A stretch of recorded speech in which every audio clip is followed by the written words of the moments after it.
Good morning. Welcome to the Stanislaus County Board of Supervisors meeting. We will begin this meeting at 9:02. Please stand for the Pledge of Allegiance to the flag, followed by the invocation by Pastor Lance Lowell from the Neighborhood Church.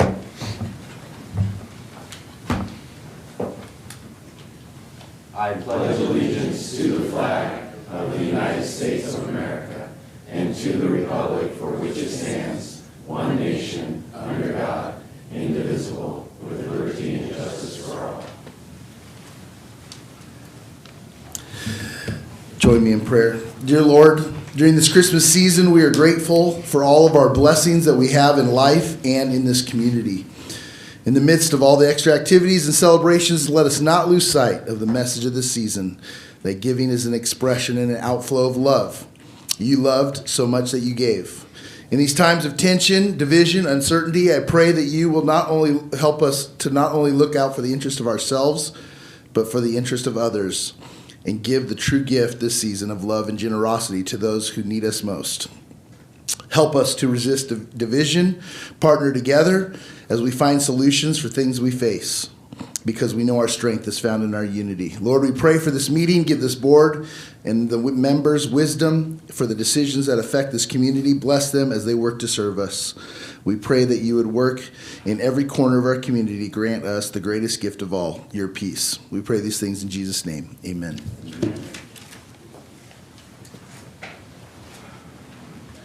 Thank you, Pastor. Very, very wise words. All right, this morning we have some presentations honoring Employee Service Awards. Our first presentation is actually going to be by our CEO, Mr. Jody Hayes.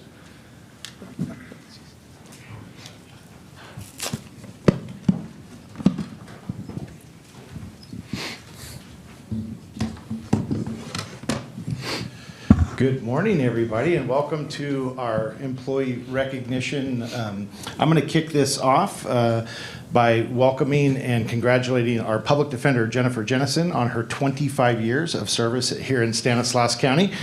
And apologize, I'm going to speak towards the board here at the podium here, and then we're going to give Ms. Jennison an opportunity to say a few words as well. Good morning, how are we doing? Good. You excited? I'm excited. I know you've been thinking about this a lot. I need it. Okay. Okay, it is my privilege to acknowledge and recognize Jennifer Jennison for her 25 years of service to Stanislaus County, all with the Stanislaus County Public Defender's Office. After completing her law degree through the University of Pacific McGeorge School of Law and her undergraduate degree in psychology through UC Davis, Ms. Jennison began her career as a Deputy Public Defender 2 in the fall of 98, I'm sorry. We're going to the reading glasses, folks. It's that point in life. I've made two errors already. It's 1998. That's when you started. Here we go. She quickly demonstrated her ability to grow as an attorney and take on increasingly difficult cases. She was recognized through several promotions and eventually filled the role of Attorney 5, serving in a lead position, handling the most difficult and complex matters in the office. Very few attorneys reach the level of courtroom experience that Ms. Jennison has compiled through the years. With over 50 jury trials and hundreds of contested hearings under her belt, it's safe to say there's not much, if anything at all, in the trial court process that she has not worked through during her 25 years of experience here in Stanislaus County. She is truly one of our most seasoned and best attorneys in the county family. Ms. Jennison accepted her first role in leadership as a Chief Deputy Public Defender in 2019 and was appointed by the Board of Supervisors 2 years later to the position of Public Defender in October 2021. Ms. Jennison has adapted the same unparalleled energy she displayed in the courtroom to her new role in leadership within the department and with the many partners she works with throughout the broader public safety system in Stanislaus County. In just a few short years, Ms. Jennison has implemented numerous initiatives directly improving the efficiency and quality of outcomes for clients and the community. She embraces the challenge of extending the public defender's mission to include a focus on reduced recidivism, recognizing the significant impact public defenders can have on the quality of life for everyone in our community when they improve the lives of their clients. She is a strong advocate for social interventions to improve outcomes for individuals, families, and the community. She has earned a stellar reputation amongst her colleagues for her willingness to not just be creative and innovate new solutions, but to take on the hard work that comes along whenever you're willing to make changes in a system as complex as our legal criminal justice system. So I was recently discussing implementation of our new care court model with Ms. Jennison, and I was very impressed to listen to her new ideas for how to improve this system for her clients while also having direct benefits to our community as well. But the most impressive part of our conversation was when she revealed to me that she had taken time to personally review over 100 client files to ensure she understood the underlying challenges for this population before she formed any opinions about any solutions going forward. I am so proud to know that we have department heads in our community like Ms. Jennison that are willing to do the hard work to live up to our mission and vision here in Stanislaus County.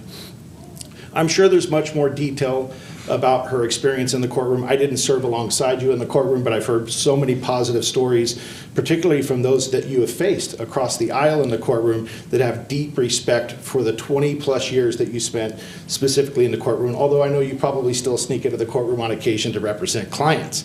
But particularly over these last few years in your leadership role is where I have been able to directly observe your impact and the significant contributions that you've made. So it's really hard to summarize your 25 years of experience, but I do just want to acknowledge that significant and positive impact that you've had on the criminal justice system, and more importantly, the individual lives that you've impacted for the better. So I don't know what you expected when you filled out that application back in 1998, but when you did, it was certainly bringing you on board was a tremendous investment here for Stanislaus County. It's paid us more than we could ever imagine, and we hope it's paid off for you as well, and congratulations on your 25 years of service. Thank you.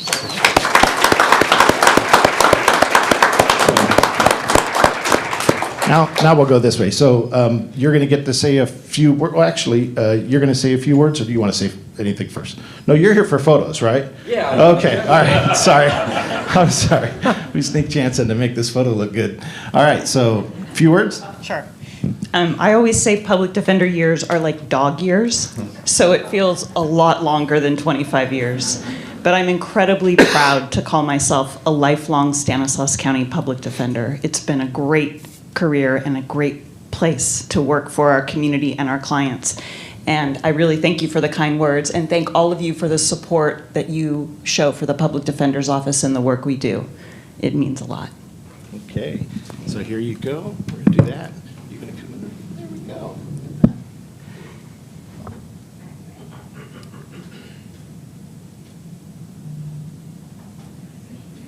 Okay. Thank you. Congratulations. Department heads, take note what CO Hayes did. He got me off the hook, so I appreciate that. The less I have to say, the better. So our next presenter will be Tom Saddlemeyer. Tom, good morning. Good morning. How are you doing today? Thank you, sir. Good. How are you? Good. Good morning. I'm going to take a tip from Jody and put my glasses on right away. I have the privilege this morning to congratulate Jamie Gingrich on 30 years of service with the county. Jamie started with Stanislaus County back on November 14th, 1993 as an administrative clerk in the Human Services Agency. From there, she moved on to Environmental Resources in 1997 as an administrative secretary and administrative clerk, and she stayed with Environmental Resources until she was hired by Stanislaus County Employee Retirement System, Stansera, on July 30th, 2001.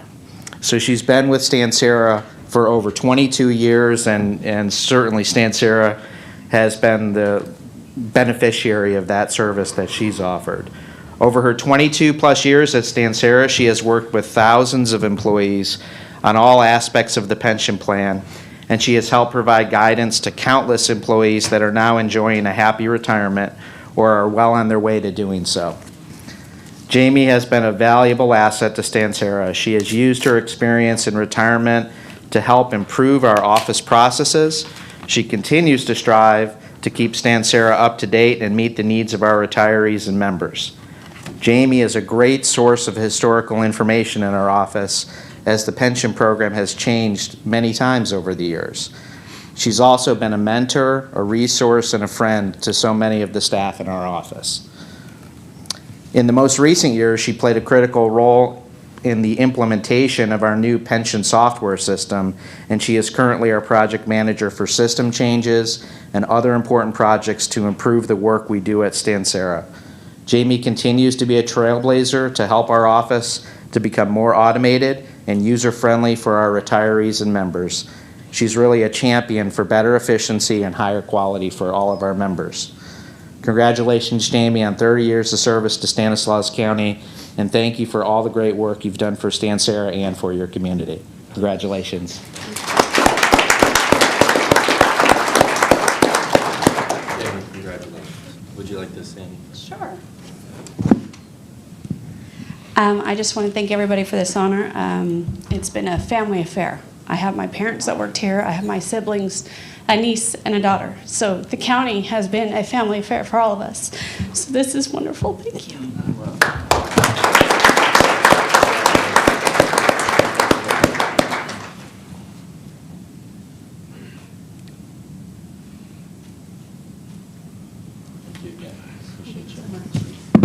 Thanks, sir. Have a good day.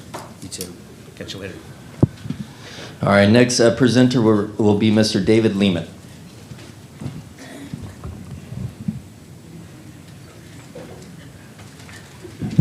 Good morning. We're here to celebrate Scott Pendleton.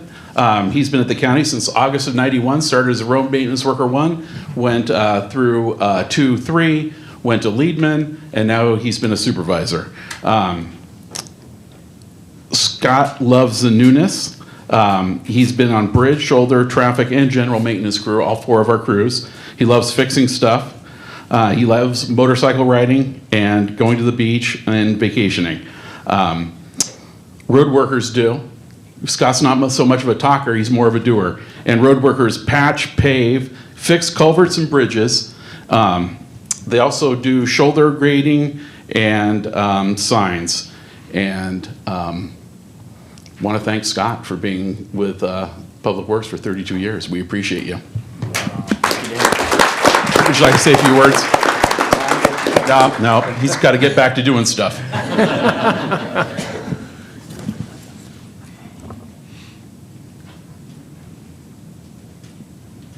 Thank you for all you do. Thank you. Thank you very much.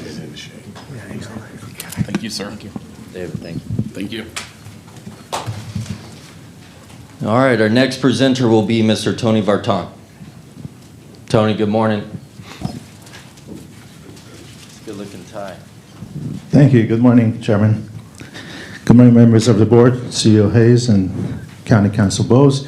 I'm here to celebrate and present 35-year service award to Ms. Alma Torres.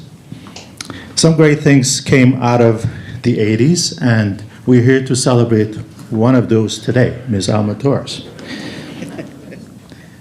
When people ask Alma when she started with the county, she always replies, she started in 1989. Well, in fact, she started in November of 1988. Then they say something like, wow, how old were you when you started? She jokingly replies, I was 12. I was in county's after-school program. Although she wasn't 12 when she started, she had just celebrated her 19th birthday and has been providing excellent services to this community for the subsequent 35 years. Here's a look at past 35 years of service. November 1988, she was a clerk at Family Practice, now Health Services Agency at HSA. July of 1990, Typist Clerk 2, Department of Mental Health, now Behavioral Health and Recovery Services. 1992 to 96, promoted to Administrative Clerk 2 as a float and covered all department programs, Adult System of Care, Children's System of Care, Drug and Alcohol, now SUD, and Inpatient. Alma reports that it was the best position ever because she got to learn all about the entire department. And who was who? September 1996, promoted into a clinical services technician position at Patients' Rights. May 2002, the department needed a Spanish bilingual behavioral health specialist to interpret at the outpatient clinics for doctors and groups. Alma worked an out-of-class assignment to meet this need. January 2003, promoted into behavioral health specialist at West Medicine Regional Services. April 2008, transferred to housing and employment program as a behavioral health specialist. May 2013, promoted to the coordinator of housing and employment programs. September 2014, promoted to manager 2 in the consumer and family affairs area. November 2018, promoted to manager 3 in the consumer and family affairs. Because of Alma's vast knowledge of the department, Alma was reassigned to support the department in their strategic implementation plan efforts and then assigned to the adult system of care. October 2023, Alma finally came back home to Supportive Services Division at Behavioral Health Services.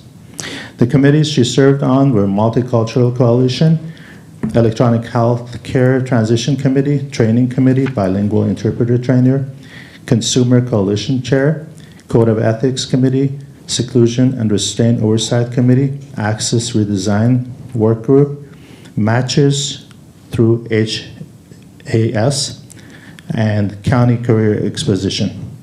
In looking at all of the employee evaluations in Alma's file, there are many consistent themes. Quote, professional and positive attitude. All staff seek Alma's guidance. Exceptional customer service. Exceptional problem-solving skills. Not many people can say they were a part of saving a coworker's life. However, in October 2021, Alma performed CPR until first responders arrived when a coworker collapsed. The family was told by the doctor that the quick action that Alma took saved the individual's life.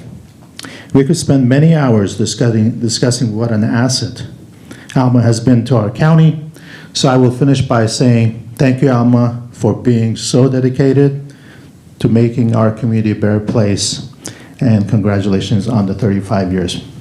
You know, I did ask her daughter, what do you have to say about your mom? She says, only great things. And her daughter and her granddaughter are here. And then I asked Alma, wait a minute, I want to know if you came before me. And what is your employee number? So I still have the 3-digit, but congratulations, Alma. It's a pleasure to have you. Thanks. Do you want to say this? I just want to thank the board, and it's been a great career. I've had many mentors. I'm happy that my family is here and my work family. I've really had a lot of support throughout the years. Again, a lot of mentors. I've made great friends, and I love serving the community. And I want to continue to do that until I retire. Thank you. Thank you, Chairman.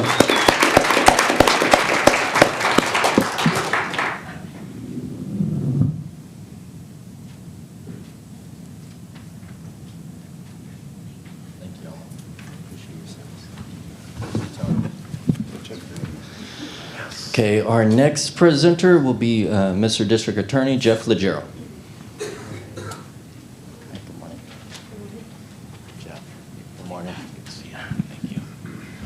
Congratulations to all the recipients this morning. Those years of service really are a testament to what a great place the county is to work. So with that, good morning, Mr. Chair, members of the board, CEO Hayes, County Council Bose. I'd like to introduce to you my friend and colleague, Karen Vela. Today we are celebrating her and her over 35 years of dedicated service to the county and our residents. I've had the honor and pleasure of working with Karen at the DA's office for over 18 of those years, and I've enjoyed her humor and friendship and have benefited from her experience and institutional knowledge time and time again. I've also learned a few things about Karen along the way. She and I share our Italian heritage, so when we see each other, I'm always welcomed with a ciao leggero, to which I respond, ciao Vela. We share interests in all things Italian, classic cars, food, Velamade Amaretto and Limoncello, and the Constitution, particularly the Second Amendment. It's hard to work in the district attorney's office and not have a love and respect for the Constitution. Karen loves her husband of 42 years, Tom. They have 6 rescue cats, but Karen might tell you that she and Tom were the ones that were rescued by them. Karen enjoys knitting, cross-stitch embroidery. I had to Google that, make sure that was all one thing. Gardening and hiking in Yosemite and Pinecrest. She also describes herself as second banana grease monkey working on her and Tom's classic Camaros. I asked Karen what she considers the highlight reel of her time with the county to be, at least what she was okay with me sharing in a public hearing. This is what she shared. It all started on a cold day. Snow flurries were forecast, and it did snow on her second day. And Karen started her career with the county on December 27th, 1988, working with Commissioner Head in traffic court. On April 16th, 1990, Karen joined the DA's office under then DA Don Stahl. Karen started in legal pleadings for 6 months before moving to investigations for 7 years. She returned to legal pleadings for 7 more years, then spent 6 years in witness services. She was an attorney clerk for a year, then moved to intake for 6 years. She is currently in her 6th year of her 2nd tour in witness services and has trained a number of staff along the way. I did the math, that all adds up, actually. Yeah, so very good. Yeah. Karen has also been a backup for the DA Juvenile Unit and traveled to the Oakdale DA office. What year was that? Been a couple. Probably let's see, 90, no, 80, no, ma'am, now I'm going backwards. Yeah, yeah. Because I was in legal investigations till 97, and then when I went back to legal pleadings, that's when the Oakdale office was, Oakdale and Turlock were open at that time. Nice, nice. I'll have to think about bringing those back. And you covered a clerk on vacation out there. Yes. Mm-hmm. So Karen's career at the DA's office has spanned 4 district attorneys, and she has seen deputy DAs become the elected district attorney and witnessed several more become judges. She has seen a lot of retirements as well, and she currently holds the #1 position in seniority in the office. I was going to say most senior, it didn't just sound right, so yes, yeah, #1 in seniority. Needless to say, Karen has always been a go-to person in the office and has seen the transformation of the criminal justice system and the DA's office over the last 35 plus years. Throughout her time in the office, Karen's professionalism and dedication to the office, to the community, and to public safety has been constant and unwavering. I can't begin to thank her enough for her friendship and her commitment to our mission and our county. I look forward to many more years working together.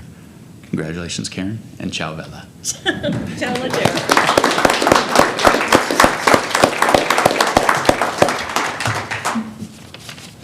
Do you want to do this? No, you, please, if you have some words. Oh, okay. Well, first off, I'd like to thank my husband who couldn't make it today, but he's the one that stopped by, got the application for me, and encouraged me to apply.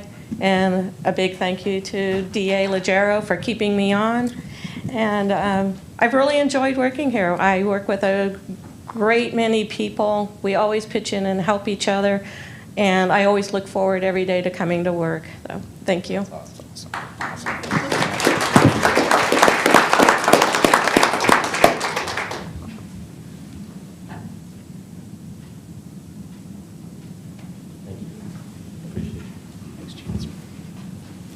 We just want to thank all of our employees for their many years of dedication to this wonderful organization. It's because of your dedication that we are successful, and it's because of you that our organization will continue our success. So again, thank you so much, and thank you to all your families for being here today. We hope you have a very Merry Christmas and a blessed New Year. Thank you.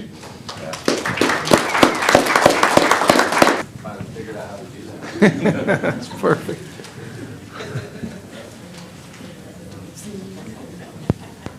As these employees hit the midpoint of their career. Yeah, right. Midpoint of their career. 155 years. That's the way to do it. Yeah, that's the way to do it.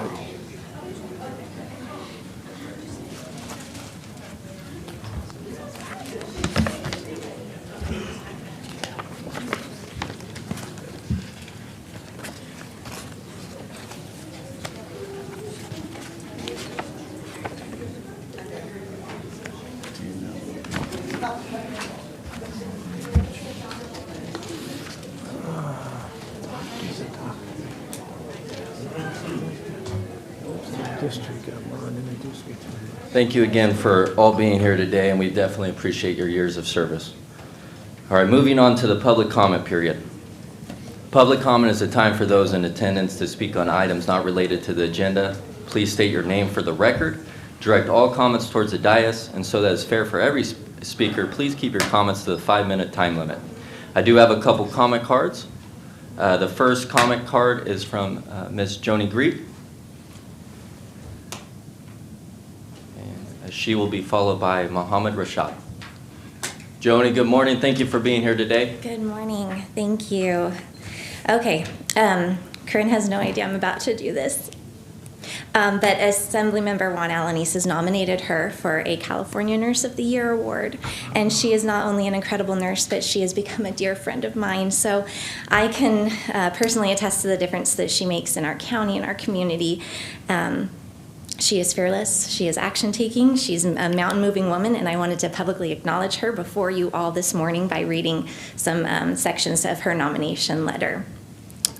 Corinne Whitlow is a lifelong California resident. She was born and raised in the Central Valley. She attended and graduated Fred C. Beyer High School in 2005, where she met her husband of 12 years, and together they raised their 2 sons, Gavin and Wyatt.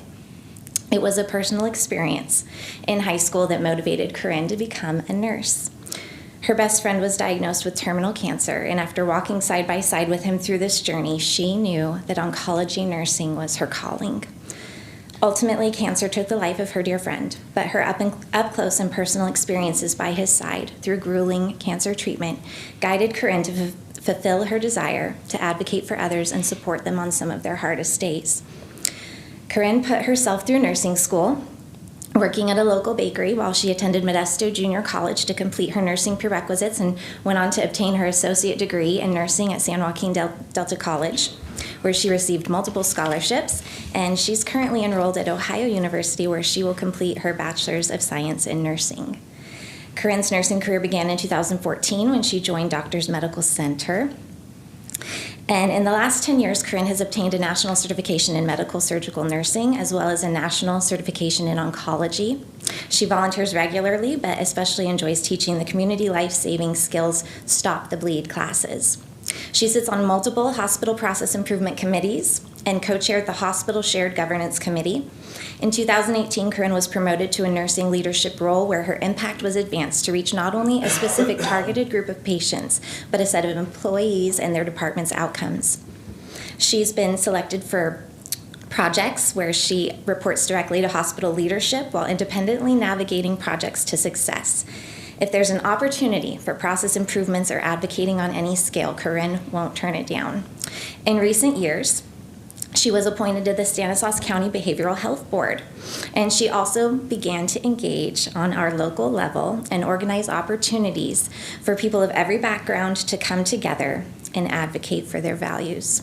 Corinne is the co-founder of Take a Stand Stanislaus, TAS, a nonpartisan organization that was created to advocate for our community and for our youth while building relationships with elected officials regardless of political party affiliations.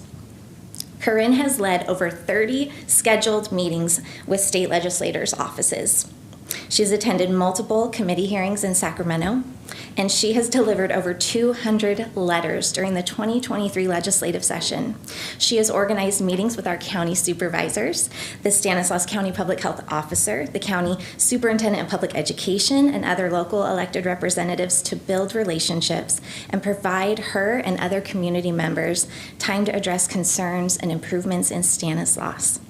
She has set up informative local town halls with assembly members, organized strategic family outreach days with information and activities, pulled together resources to help specific community members in times of need, and has been a strong, relentless, compassionate voice for the citizens of Stanislaus.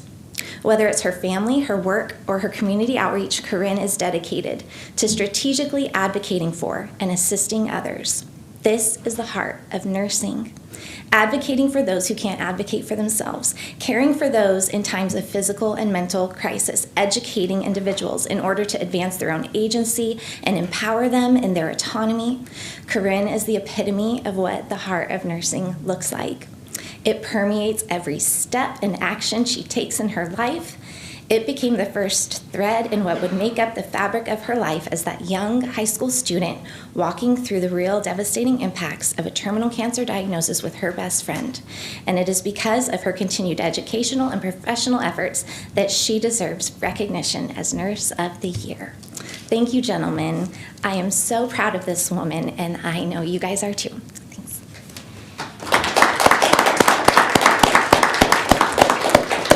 That is awesome. Thank you, Joni, and congratulations to Corinne, and thank you to Assemblymember Juan Alanis for recognizing Corinne for her civic engagement. We really, really appreciate it. All right, next speaker card is Mohammed Rashad. Mohammed, good morning. Good morning.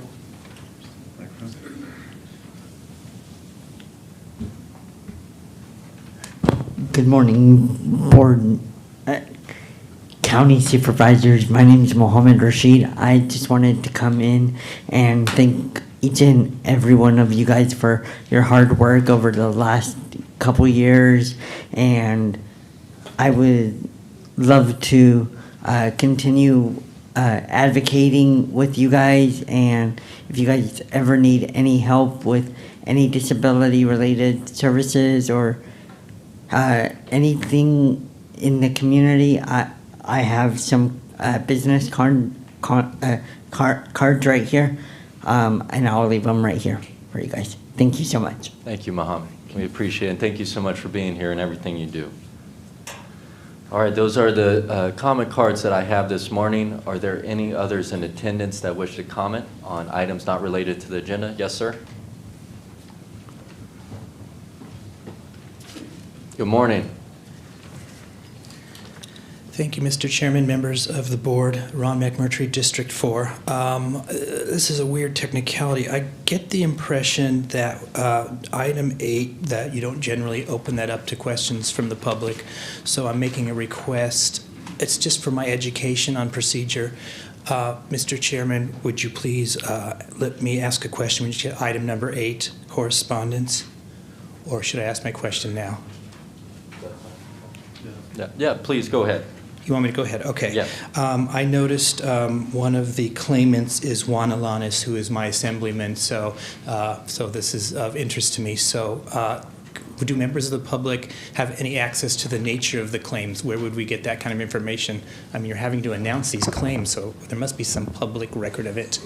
Yeah, we have the claim, and it's a public record. If you'd like to get a copy of it, and Liz can leave your contact information with Liz, and she'll give you a copy of it. Okay. Thank you, Counselor. Thank you, Mr. Chairman. Thank you for being here. All right, any others in attendance that wish to comment on items not related to the agenda?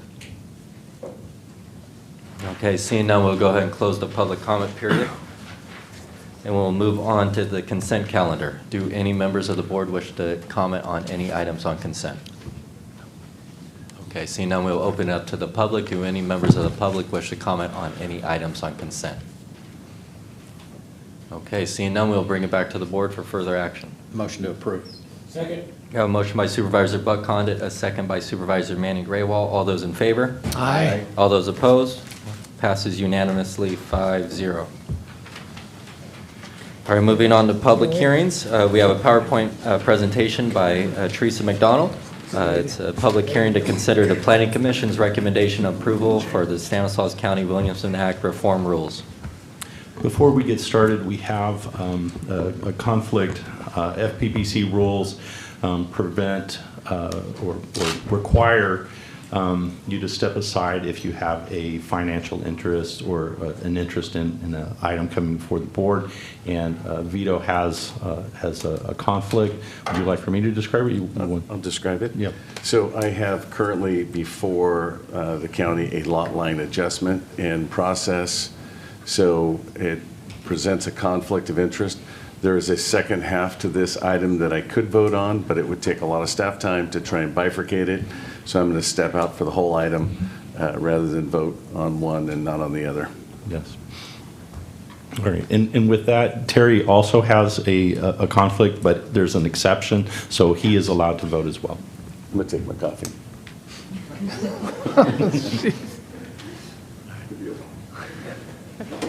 Good? Yes.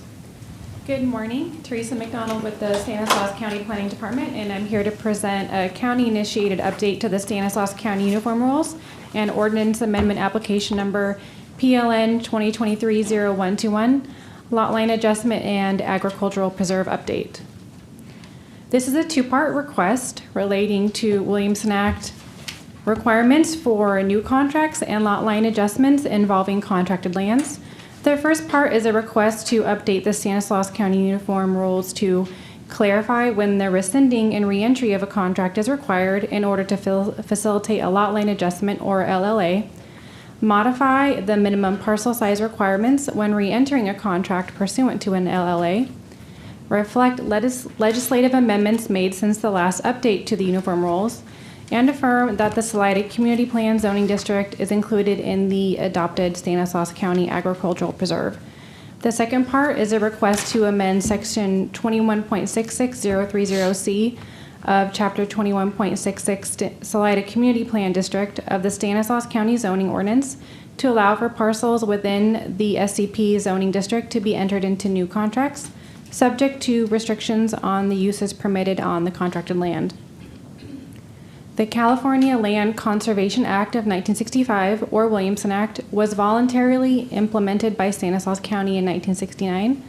The Williamson Act permits a landowner to enter into a contract with the county guaranteeing the land will continue to remain in farming for a period of at least 10 years. In return for this guarantee, the county assesses the taxes based on the agricultural value of the land rather than the market value. Only parcels that are located within a designated agricultural preserve may be enrolled under a Williamson Act contract. The Stanislaus County Agricultural Preserve was amended in 1970 to include all lands within the General Agriculture A2 zoning district. As allowed by government code, Stanislaus County has adopted uniform rules to identify contract terms for every landowner of agricultural land within the agricultural preserve. The county's uniform rules specify that lot line adjustments involving land under Williamson Act contract are permitted provided they are properly designed for agricultural purposes without materially decreasing the agricultural use of the site. In no case shall a parcel of prime agricultural land under contract be reduced to a size smaller than 10 acres or a parcel of non-prime land under contract be reduced to a size smaller than 40 acres. The uniform rules further incorporate the requirements that to facilitate a lot line adjustment pursuant to the Subdivision Map Act, Section 66412 and Government Code 51257, the parties may mutually agree to rescind a contract and simultaneously enter into a new contract pursuant to the Williamson Act referred to as a rescission and reentry, provided that the board makes specific findings. The proposed updates to the uniform rules reflect a shift in interpretation to how staff address lot line adjustment requests where all of the land involved under contract is involved under contract. No rescission and reentry of a contract is required in order to facilitate a lot line adjustment when an undersized parcel under contract is being adjusted in order to address a building site area or correct for a physical improvement which is found to encroach on a property line, and the undersized parcel before and after adjustment remains the same size. In this example, we have a 5 and a 50 acre parcel being adjusted to the same size of 5 and 50 acres to address for a septic leach field crossing the property line. The parcels are under different ownership and each parcel is enrolled under a different Williamson Act contract. Historically, the request would have been subject to a rescission and reentry in the A2 zoning district requirements for parcel size. To approve the request, a cancellation of the contract covering the adjusted 5 acre parcel would have been required, or the 5 acre parcel would have been needed to adjusted to a size of 10 acres or more. Currently, this request may be approved since the size of the 5 acre parcel remains the same size and no cancellation of the contract will be required. While no rescission is required, due to the existing contracts continuing to cover the same acreage and the boundaries of the contracts themselves not changing, each parcel will now be covered under multiple contracts. Another proposed amendment involves a change to the criteria used to allow a rescission and reentry of property subject to a lot line adjustment. Recently, staff have been faced with a question as to how to address a request for a lot line adjustment involving both contracted and uncontracted lands where a rescission and reentry is triggered due to the boundary change in the contract, and where 90% of the land under the existing contract will not remain under a new contract, and one of the resulting parcels is too small to meet the minimum parcel size requirements to enroll both parcels under a new contract. The proposed update to the uniform rules would allow the uncontracted land not meeting the minimum parcel size requirement to be enrolled under a contract when the adjustment does not result in a greater number of non-conforming parcels in terms of minimum parcel size, all of the land involved in the adjustment is under the same ownership, and a greater amount of land is enrolled under contract after the adjustment, and the cumulative total of adjusted land enrolled under contract is at least 10 acres for prime land or 40 acres for non-prime land. New Williamson Act contracts will still require whole legal parcels in order to qualify for enrollment. In this example, we have an adjustment of a 4-acre parcel not under contract and a 10-acre parcel under contract to a size of 3 and 11 acres in size, where the purpose is to correct for a building encroachment, which meets the requirements of the A2 zoning district for approval. A rescission and reentry would be required for the 10-acre parcel under contract, which includes the requirement that 90% of the land under contract remain under contract after the lot lines are adjusted. In order to meet this 90% threshold, the 4-acre parcel would also need to be entered into contract. State regulations allow for minimum parcel size to be attained by way of multiple parcels that cumulatively meet the minimum size requirements, and the proposed amendment would allow for this lot line adjustment to proceed. Language is proposed to be added to the uniform rules affirming that the Salida Community Plan is included in the adopted Stanislaus County Agricultural Preserve. In 2007, the board passed the Salida Initiative. At the time it was adopted, if parcels were already enrolled in a Williamson Act contract, they were allowed to remain enrolled in a contract subject to the restrictions of the A2 zoning district with regards to permitted uses on contracted lands. The proposed amendments to Chapter 21.66030C of Chapter 21.66 SCP of the Stanislaus County Zoning Ordinance will allow for parcels within the SCP zoning district to be entered into new Williamson Act contracts. Parcels under contract will be restricted to uses permitted in the General Agriculture A2 zoning district and will not be permitted to have residential uses, uses requiring a Tier 3 use permit, or other uses determined by the planning director to be in conflict with the Salida Community Plan. Here is a map of the Salida Community Plan. We currently have one Williamson Act contract application for 7 parcels within the Salida Community Plan located in the area circled in green. The specific parcels the applications have been submitted for are indicated with the green hash marks. They range in size from 34 to 111 acres and are all planted in either almonds, apples, cherries, or walnuts. The request was presented to the county's Agricultural Advisory Board, or AAB, and the General Plan Update Committee, or GPUC. The AAB had no comments and expressed no opposition to the request. The GPUC also had no comments to the proposed update to the uniform rules, and most of the input from the GPUC was in support of the proposed ordinance amendment, which would allow lands within the Salida Community Plan, or SCP, to enter into Williamson Act contracts. One comment received at the GPUC meeting was that it was counterintuitive to allow additional parcels to enroll given the area is planned for urban development.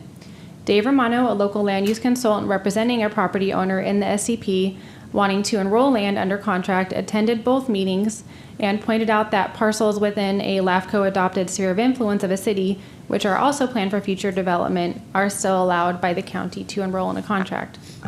The proposed request was also presented to the Salida Municipal Advisory Council, or MAC. An audience member at the MAC wanted to know if contract cancellation procedures would change with this amendment, and staff stated that cancellation procedures would remain the same. MAC member Brad Johnson wanted to know if a parcel under 10 acres in the SCP could be enrolled under contract, and staff clarified that new contracts will still need to meet the minimum 10 or 40 acre minimum, unless otherwise allowed pursuant to a lot line adjustment.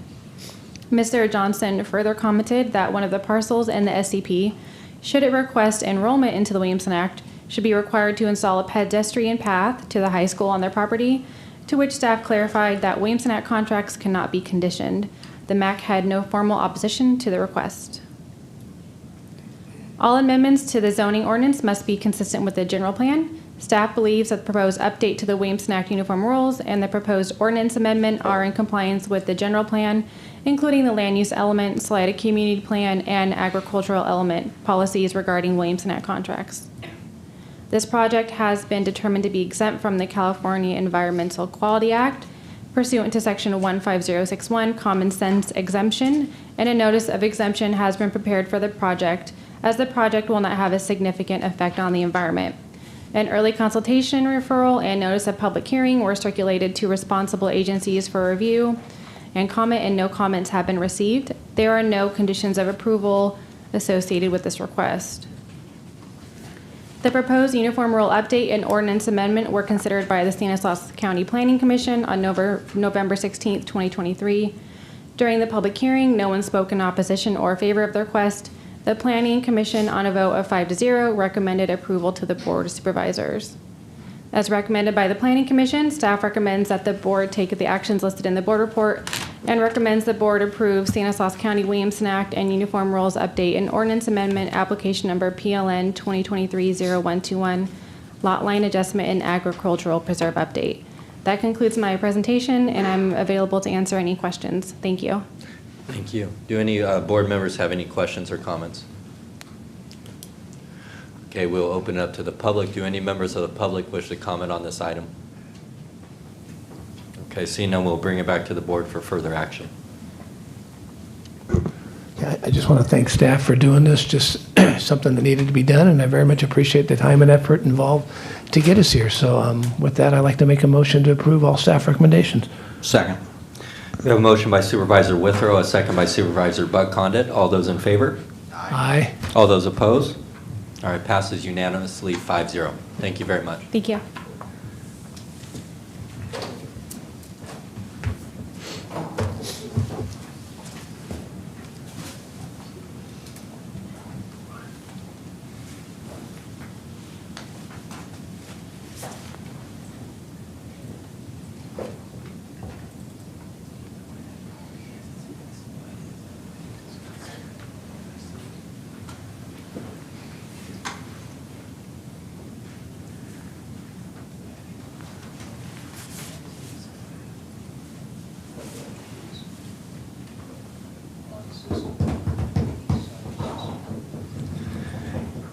All right, moving on to discussion items. We have a PowerPoint presentation by Mark Ferreira regarding the approval to accept the Office of Youth and Community Restoration Less Restrictive Program grant. Mark, good morning. Thank you for being here. Well, good morning. Chairman Condit, members of the board, CEO Hayes, and County Council Bowes. Mark Ferreira, the county's Chief Probation Officer. And it's my pleasure to present to you the Probation Department's request to accept a $1 million grant to transition youth from our secure youth treatment facility to less restrictive programs. I'm going to start by briefly discussing the background of secure youth treatment facilities. The Department of Juvenile Justice, or DJJ, was operated by the California Department of Corrections and Rehabilitation, or CDCR. CDCR is the same entity that operates our state prison system for adult offenders. DJJ was originally called the California Youth Corrections Authority and eventually the California Youth Authority, or CYA, before becoming the Department of Juvenile Justice in 2005. The purpose of DJJ was to accept long-term juvenile court commitments into these state-ran facilities for youthful offenders. The first youth committed under the Youth Corrections Authority Act, a 14-year-old for murder, occurred in 1942. The facility continued to accept youthful offenders from juvenile courts throughout the years, and in 1997 reached a peak population of 10,000 youth. In 2007, legislation in the form of SB 81 and AB 191 required that a majority of youthful offenders be kept in county juvenile facilities such as juvenile halls. Instead, DJJ was reserved only for those adjudicated of the most serious offenses who also had the most significant rehabilitative and treatment needs.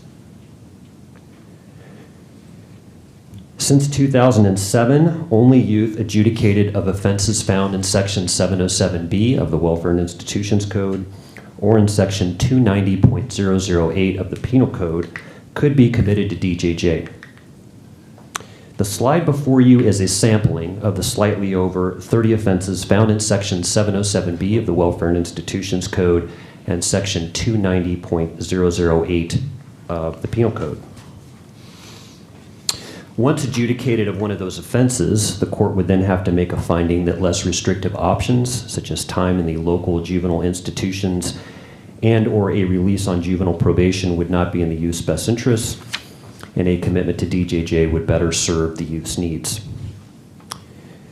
Due to the legislative changes that I mentioned earlier, the population at DJJ dramatically decreased, and by June of 2021, the average population remained in the mid-600s.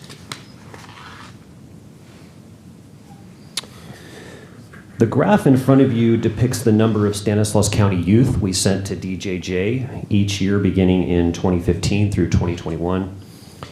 As you can see from the graph, in 2015, our juvenile court committed 11 youth from our county to DJJ in 2015, 2 in 2017, 9 in 2018, and we had 0 in 2021, and I'll explain that, the reason for that shortly.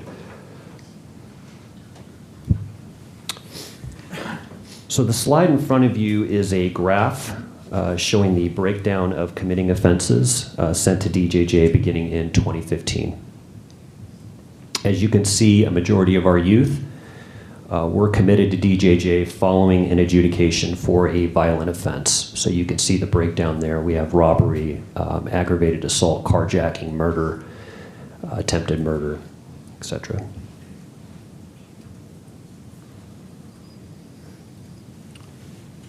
On September 30th, 2020, California Governor Gavin Newsom signed Senate Bill 823, which dramatically altered California's juvenile justice system and realigned DJJ to the county level. On May 14th, 2021, Governor Newsom signed a trailer bill, Senate Bill 92, which provided additional clarity on SB 823 and became effective July 1st, 2021. SB 823 and 92 prohibited almost all new admissions to DJJ on and after July 1st, 2021. All DJJ facilities were officially closed June 30th, 2023. Those who were committed to DJJ prior to July 1st, 2021 remained at DJJ until naturally discharged or until DJJ's closure on June 30th, 2023, upon which those youth were transferred back to their committing counties. SB 823 also established the Office of Youth and Community Restoration, or OYCR, to share best practices and provide technical assistance to counties. Instead, DJJ-like commitments are now housed locally in juvenile halls or commitment facilities to serve their long-term commitments. These local DJJ-like commitments are known in the law as Secure Youth Treatment Facility, or SYTF commitments. The requirements to receive an SYTF commitment is almost the same as what was required of a DJJ commitment, which requires a youth 14 or older at the time of the offense to be adjudicated of at least one of the most serious offenses found in Section 707B of the Welfare and Institutions Code, and a finding by the court that other less restrictive alternatives, such as a shorter stay in our juvenile institutions and or a release on juvenile probation, would not be in the youth's best interests. The SYTF facility in our county is contained in our juvenile hall. The slide in front of you depicts the number of youth by year committed to the SYTF since SB 823 went into effect. As you can see, our county had 0 commitments in 2021, 3 commitments in 2022, and 10 commitments thus far in calendar year 2023. The slide in front of you is a graph of the 13 youth committed to the SYTF by offense since SB 823 went into effect. As you can see, each of the 13 youth who have received an SYTF commitment were committed for a violent offense, and it ranges from aggravated assault, robbery, attempted murder, rape, and our most recent commitment just a few days ago for murder.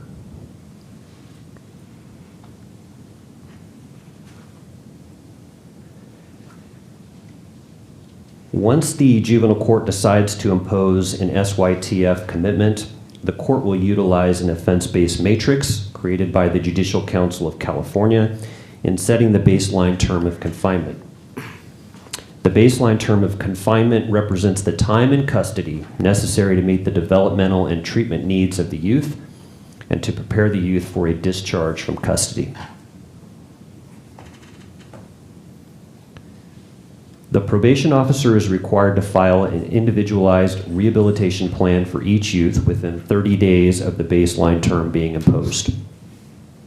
Progress review hearing must then be held at least every 6 months to evaluate the youth's progress in relation to the plan. Youth are then discharged on probation once the baseline commitment has been completed, unless the court finds that the youth constitutes a substantial risk of imminent harm to others. The slide in front of you depicts a sampling of what the baseline terms are as determined by the offense-based matrix created by the Judicial Council of California. Since July 1st, 2021, just 2 youth have completed their baseline terms and have been released from the SYTF.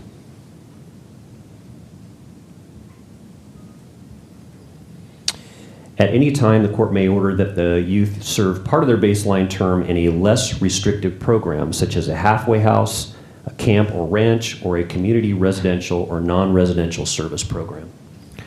The court shall only make the order to a less restrictive program if the court determines that the youth has made substantial progress towards the goals of the individualized rehabilitation plan, and that placement in a less restrictive program is consistent with the goals of rehabilitation and community safety.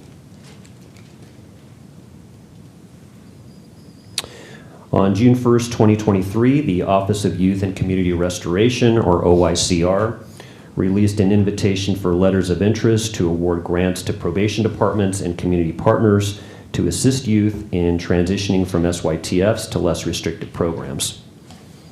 Funds in the range of $100,000 to $200,000 per youth to be served for a 24-month period became available to support a combination of strategically targeted services to transition youth from SYTF placement to less restrictive programs in the community.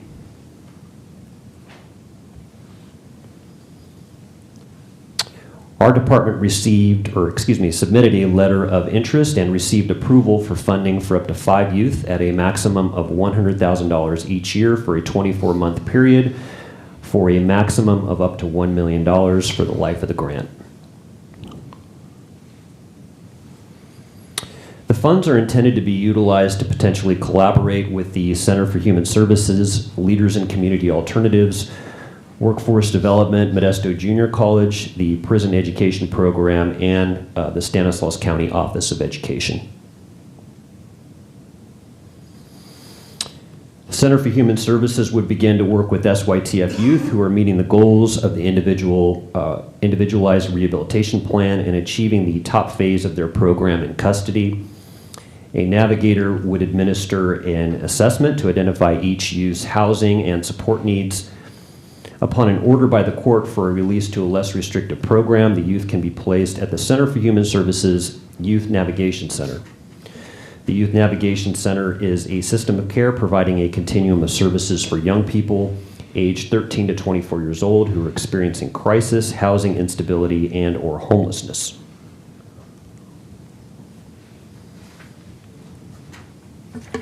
Services at the Youth Navigation Center include navigation services, low barrier youth shelter, their drop-in center, pathways, transitional living program, housing case management, housing services, education and employment services, individual and group counseling, along with case management.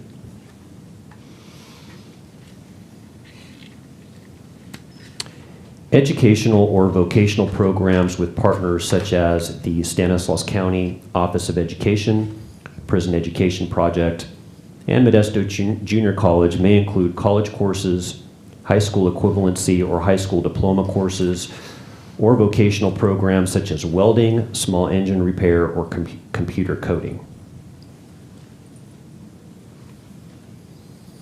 Employment-based programs may involve partners such as workforce development and leaders in community alternatives for services such as on-the-job training, employment preparation, and job linkages. Leaders in community alternatives can provide transportation of youth to and from the Youth Navigation Center, places of employment, rehabilitative courses, and educational sites, among others. An existing department data analyst will conduct a process and outcome evaluation on less restrictive programs in our county. And with that, we have 2 staff recommendations. The first is to authorize myself, the Stanislaus County Chief Probation Officer, or my designee to accept OICR's less restrictive program grant in the amount of $1 million from OICR for the grant period of December 1st, 2023 to December 1st, 2025 to transition youth from our secure youth treatment facility to less restrictive programs. Our second recommendation is to authorize myself or my designee to sign and execute all related agreements, contracts, amendments, or other documentation required for the OICR grant funding and consistent with county policy. And with that, we are open for questions from the board. Great. Thank you, Mark. We appreciate the presentation. Do any board members have any questions or comments? Terry? Just really quick, Mark, thank you for the presentation. Thank you for all the work you're doing. And, you know, this just kind of goes back to kind of AB 109 type of stuff. We're just happy. I think we can do a better job here locally with these kids than what happens to them when they, and I think the state realized that, and I think that's kind of the genesis for all of this. So I don't know how we can go wrong with this. It's just another tool in our shed to hopefully help rehabilitate these individuals and get their lives back and get them back into society. So thank you guys. I support this. Awesome. All right. I will go ahead and open it up to the members of the public. Do any members of the public wish to comment on this item? Okay, seeing none, I will bring it back to the board for further action. I'll make a motion to approve all staff recommendations. Second.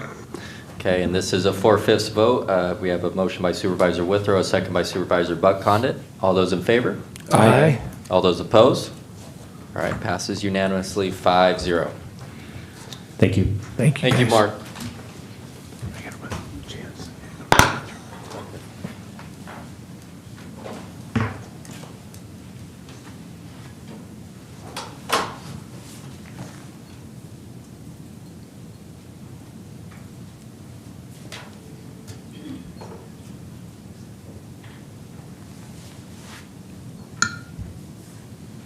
Tony, go ahead and get set up. We're just going to wait for Terry. Just take a second.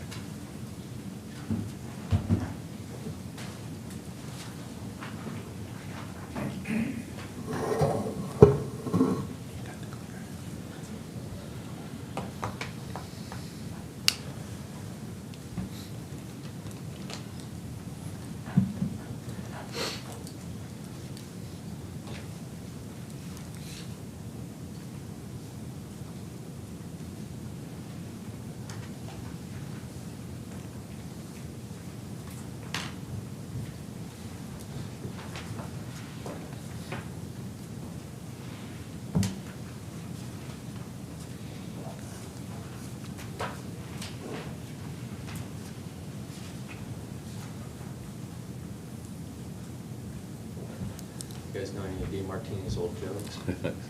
He's 39. I'm not as funny as Jim DeMartini, Terry, so I can keep it going. Sorry. Sorry. All right, but we do have our next presentation by Tony Vartan, and is the approval to adopt a resolution to defer implementation of changes to Welfare and Institutions Code Section 5008. Good morning again, Chairman Condit, members of the board, CEO Hayes, and County Council Bose. I'm here joined with, together with Dr. Bernardo Mora, our medical director, to seek your approval for and a resolution to defer implementation of changes to W&I Code Section 5008 required by Senate Bill 43 to January 2026. As you are aware, on October 10th, 2023, Governor Gavin Newsom signed into law Senate Bill 43, amending Section 1799.11 of the Health and Safety Code, amending Section 5008, Section 5350, 5354, and 5402 of the W&I Code, and adding a Section 5122 to the code. These section changes existing law regarding the Latterman-Petros Short Act, or also known as the LPS Act, which provides for the involuntary commitment and treatment of the persons who is a danger to themselves or others, or may be gravely disabled. So we'll go ahead and cover some of the details. So I'm going to go ahead and pass to Dr. Mora, and he can begin. Thank you, Tony. Good morning, everyone. It's a pretty specific ask, so I'm going to try to explain the exact language of the statute that's under question and why we are asking to defer implementation. So, as Tony mentioned, the LPS Act, which is now, I can't do the math on the spot, was originally enacted in 1967, but this is the section of the law that covers Welfare Institutions Code that covers psychiatric treatment, especially involuntary psychiatric treatment, behavioral health care, also the individual treatment, supervision, and placement for persons who are gravely disabled, as well as the protection of patients' rights. BHRS, on behalf of the county and counties in general, are responsible for the administration and implementation of the LPS Act. So that's why that's the broad section of the LPS Act that's under question. And some of the changes, I'll go through some of the changes in a little bit. But this doesn't only affect behavioral health recovery services. We are the green circle attached to the LPS Act. But there are many, many other sectors of our community that will be impacted by changes, not just to Section 5008, but the other changes for the Welfare Institutions Code, law enforcement, courts, hospitals and emergency rooms, and other health and behavioral providers. Law enforcement, hospitals, and these other providers also initiate actions under the LPS Act. For example, for folks in crisis, they may initiate 5150s. For those who take care of youth, 5585.5, which is the same 3-day hold for involuntary hospitalizations. The courts, of course, interpret and rule on questions like grave disability, which is what we're going to cover. For example, in 5250 hearings, which are the hospitalization hearings that happen when someone is under an involuntary psychiatric hospitalization on inpatient, as well as the possibility in the future of conservatorship hearings. So the courts will interpret and rule on the concept of grave disability. As Tony noted, this Senate Bill 43 from Senator Eggman in San Joaquin County was signed into law in October, and most provisions that I'll just cover in this slide real briefly do go into effect January 1st. For example, and I will defer and be willing to be corrected if I misstate the statute by anyone on the board or anyone else in the room, but there are some of the provisions that I've listed on the slide there. There's a change specifically for conservatorship proceedings for expert witness opinion, that there's a process so that an expert witness may be able to provide testimony and not be made inadmissible to the hearsay rule. There was a case, Sanchez in 2016, which applied to all civil and criminal cases, where all of a sudden it raised the bar, especially in civil cases, which is what we're mainly concerned about here, for experts to be able to testify to the issue of whether, for example, someone was or wasn't gravely disabled and So this attempts to fix that process, which is mainly a court process. In addition, under Senate Bill 43 and the changes that will go into effect in January, the court will investigate alternatives to conservatorship, including AOT, Assisted Outpatient Treatment, and the CARE Act program, which Stanislaus County is one of the trial counties, one of the early counties, early adopters, and so that's a current initiative in our county right now. There are also some data collection requirements that I've listed there on the screen, including the number of involuntary detentions subject to this future expanded definition of grave disability. But the major change, and the one that we are coming before you to ask to defer its administration implementation, has to do with a specific definition of grave disability. This is one of several criteria for involuntary psychiatric hospitalization, again under Welfare Institutions Code 5150, and really the only criterion should a conservatorship hearing and possible LPS conservatorship be applied for any particular person. So here's the current definition, and I'm going to concentrate on the one in blue because that's what's being changed. The current definition of grave disability is for a person as a result of a mental health disorder is unable to provide for his or her basic personal needs for food, clothing, or shelter. That is the current definition, and that's what's going to be changed. There is a second legal definition that has to do with criminal cases, and actually it is referencing the penal code, commonly known as PC 1370, and this has to do with someone who may be incompetent to stand trial. I'm not going to cover that any further than this. So, the future definition, now again in the bold blue, is as a result of a mental health disorder, a severe substance use disorder. That is the addition. And then it also takes into account that someone may suffer from both a co-occurring mental health disorder and severe substance use disorder. So that is what I call the front end of the criterion for grave disability.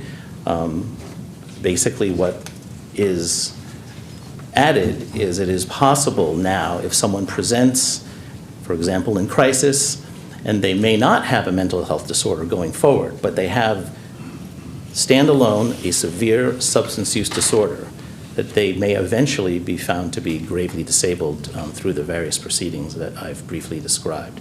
That is what is novel, and that will be a recurring theme because there are some new criterion on the front end, and as I'll talk to in a few seconds, on the back end of this definition, legal definition of grave disability. I should emphasize this is not an uncontroversial step. I probably should have said that positively. This is a controversial step, especially amongst my colleagues who specialize in substance use disorder treatment, because again, it opens up the window for involuntary substance use disorder treatment, right? That's what we're talking about. You may hear other people refer to this as civil commitment for SUD. That would be a shorthand because it requires a hearing process and potentially a superior court process to finish, but that is what is controversial about this. I should note, because you may ask, well, for people in crisis right now, what happens to these folks? If they are severe enough and deemed to be either gravely disabled or fulfill other criteria, such as danger to self or danger to others, they can be put on a 5150 and be treated with co-occurring disorders. That is in the current law as it is, because they have the mental health disorder. That is the disorder, the diagnosis that gets them eligible to be hospitalized against their will in a mental health hospital. So they can have that with or without the substance disorder currently. Yes, Terry? I'm just going to say, Dr. Morris, but that's a 72-hour hold, at most a 14-day hold. Is that correct? Correct. Okay. Yeah. So, and we'll come back to severe SUD in a minute. So, here's what I call the back end of the grave disability definition. So, again, in lighter blue is the current, and so in bolder blue is unable to provide for their basic personal needs for food, clothing, shelter, and then the additions that would go into effect in the future. personal safety, or necessary medical care. So again, these are additional possible criteria for grave disability. Now, I will say again, in practical terms, these are factors, risk factors, if you will, that are taken into account now, but not spelled out as sole possible factors. In other words, just because someone cannot provide their necessary medical care, that has never been an explicit criterion for grave disability in the past until this change that will happen sometime in the future. Just really briefly, because these are new terms in the grave disability statute, the definitions thereof. So severe substance use disorder is basically the diagnosis of such as defined by the most current DSM, which is DSM-5TI right now. That is the Diagnostic and Statistical Manual, the diagnostic manual used by psychiatric professionals and substance use professionals as well. That's the simplest definition that I could find, and that's in the statute. And then also defined for you in front of you, personal safety, the ability of one to survive safely in the community without involuntary detention or treatment pursuant to this part of the statute. Necessary medical care, I've extracted that definition, to prevent serious deterioration of an existing physical medical condition, which, if left untreated, is likely to result in serious bodily injury. Again, these latter two terms have always been considered at the various hearings that I've said, and even in conservatorship hearings, but just as a part of the whole picture for the person that's under consideration, never the sole or possible sole criterion for grave disability. So it is, in effect, an expansion of this definition. You'll hear that phrase also, the expansion of the definition of grave disability.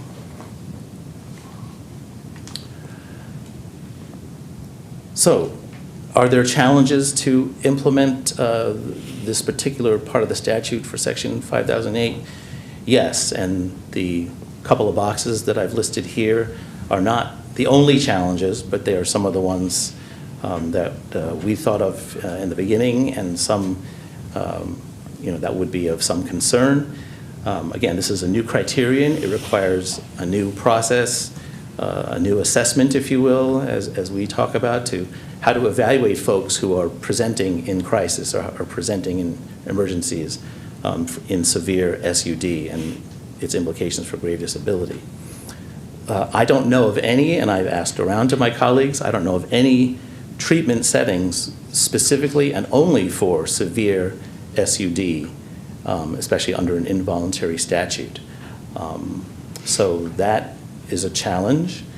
There needs to be some policy and procedure that we need to develop both in our department and then recommend to others to define and further evaluate what does it mean if someone can't provide for their own personal safety or necessary medical care.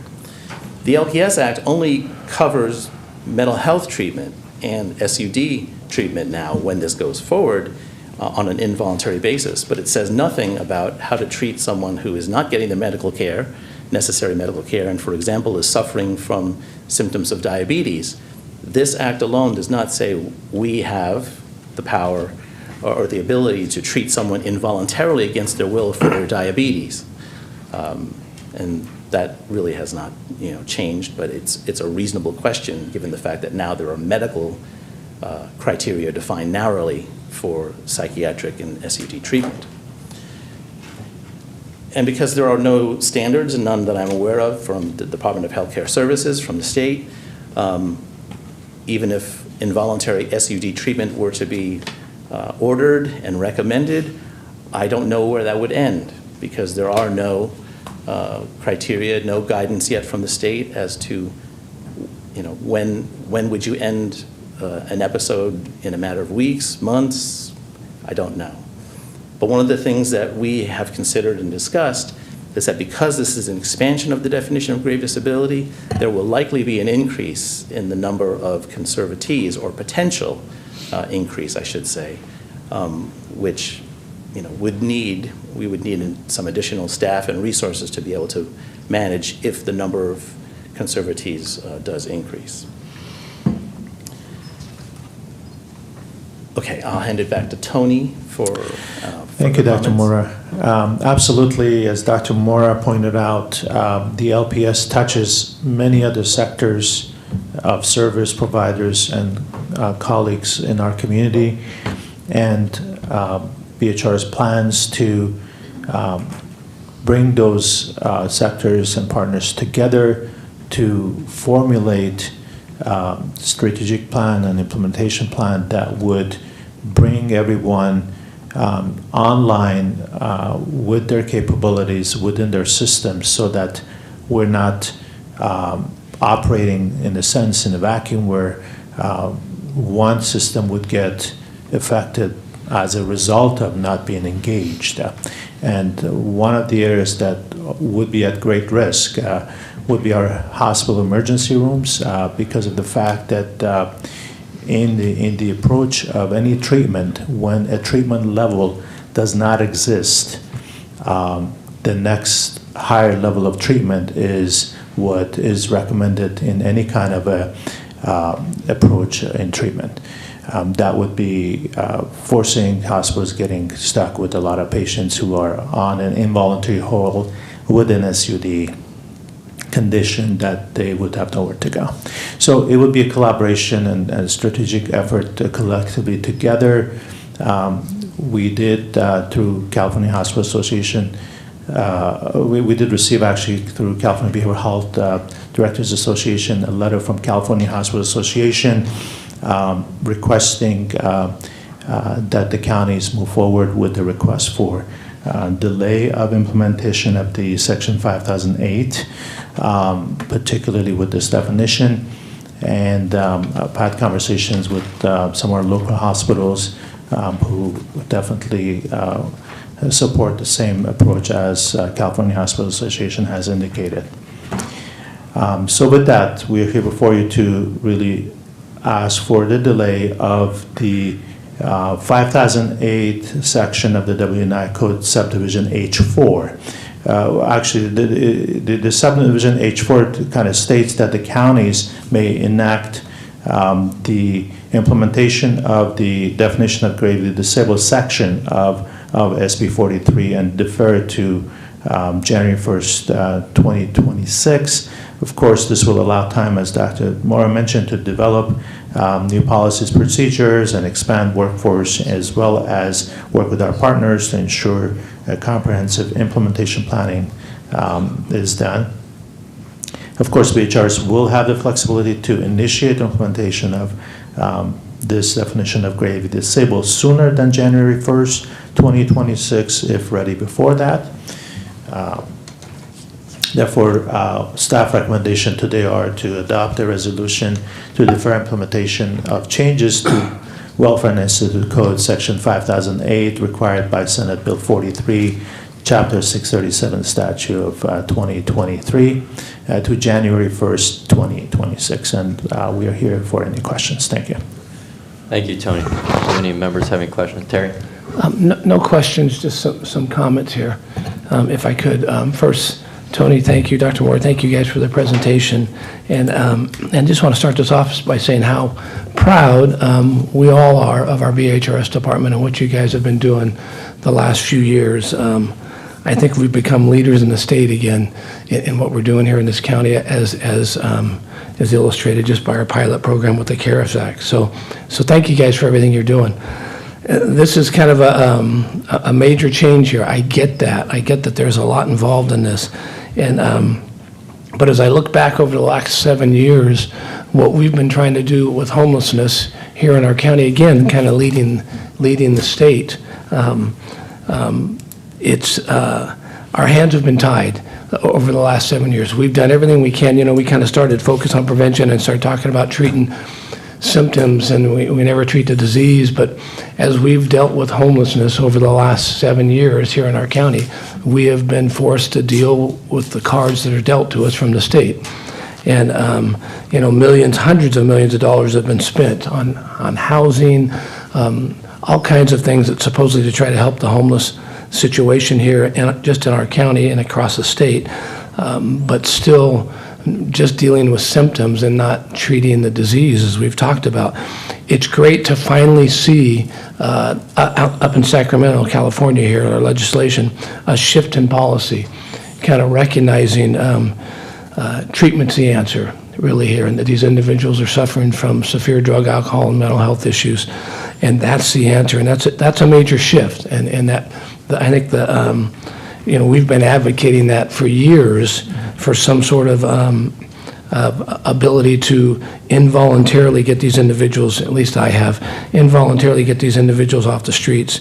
It saves their lives. We're just talking about saving people's lives, basically, here's what we're trying to do. It was great. I had a client come in the other day, a doctor, surgeon here, and he talked about an individual who had saved his life. He kept talking about this individual, and finally I said, well, how did he save your life? And he said, I was a severe drug addict. He said, and this individual stuck with me and got me into treatment, and now I'm a surgeon here in this town. And so that's what we're talking about, is trying to save individuals' lives, and sometimes it takes those involuntary acts to get that process started. In this shift that's happened here in Sacramento, that we're talking about, this change in policy, the first step towards that I saw was the CARES Act. That was the first talk of some sort of involuntary treatment, trying to get it, even though it's not totally it's not involuntary at all. Actually, individuals can refuse it, as we know, as we're trying to implement this thing. But that was kind of the first step towards this. And as we said, it's a very narrow window. The CARES Act, as happy as we are, we have that and it started. I think we've only had one actually that's petitioned the court that's actually in the program. I know we have more coming. I think we have two now. Great, we have two now. And 5 are actually in the eval procedure. Perfect, so they're in the about 7. pipeline there. Yeah, that's great. So, but I look at this SB 43 as kind of the missing link, the additional amount that we need, the additional help that we need to get this thing to happen. But all that being said, I'm going to kind of challenge our BHRS department here, over and above kind of what we're proposing here. I come from a world of deadlines. Every 15th of every month, I have a deadline. A tax deadline, whether it's for payroll taxes or income tax returns or state tax. We always have deadlines, and those deadlines, by having those deadlines, we have something that we know we have to work for, and we have to be ready by that date.